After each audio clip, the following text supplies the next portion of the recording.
നമസ്കാരം. പുതിയൊരു വീഡിയോയിലേക്ക് സ്വാഗതം. അന്തരിച്ച സലീം കുമാറിന്റെ വളരെ ഫേമസ് ആയിട്ടുള്ള ഒരു ഡയലോഗ് കടമെടുക്കുകയാണ്.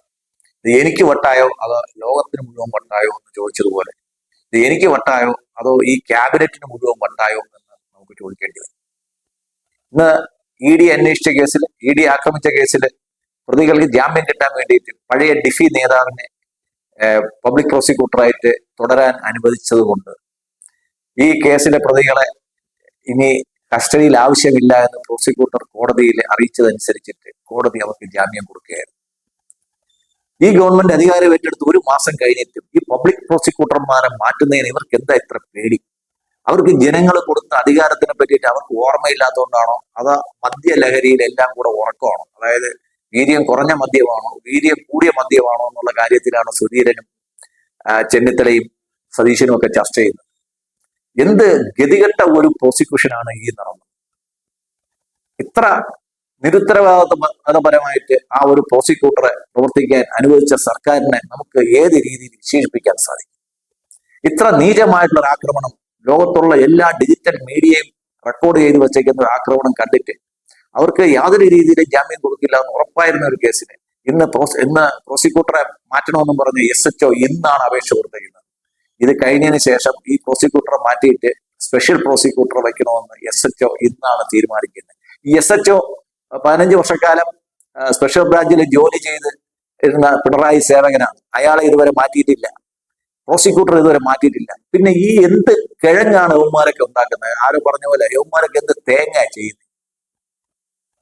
ഇന്ന് വളരെ പ്രധാനപ്പെട്ട 2 കാര്യങ്ങൾ നടന്നു. വീണ വിജയൻ പ്രോസിക്യൂട്ടർ EDക്ക് മുമ്പേ നേരിട്ട് ഹാജരായി. അവർ നോട്ടീസ് കൊടുക്കാതെ ഹാജരായി. അവർക്ക് ബോധിപ്പിക്കാനുള്ള ബോധിപ്പിക്കുകയും 29-ാം തീയതി ഉള്ള അറസ്റ്റ് മാറ്റാൻ വേണ്ടിയിട്ടായിരിക്കും, 29-ാം തീയതി അപ്പിയർ ചെയ്യുന്നത് മാറ്റാൻ വേണ്ടിയിട്ടായിരിക്കും നേരത്തെ പോയി അപ്പിയർ ചെയ്യുകയും. എന്താണ് അവിടെ സംഭവിക്കുന്നത് നമുക്കറിയത്തില്ല. എന്തോ സംഭവിക്കുന്നുണ്ട് അവിടെ. തീർച്ചയായിട്ടും ഈ കേസിലെ ഒരു പുതിയ സംഭവവികാസം എന്ന് വെച്ച് കഴിഞ്ഞാല്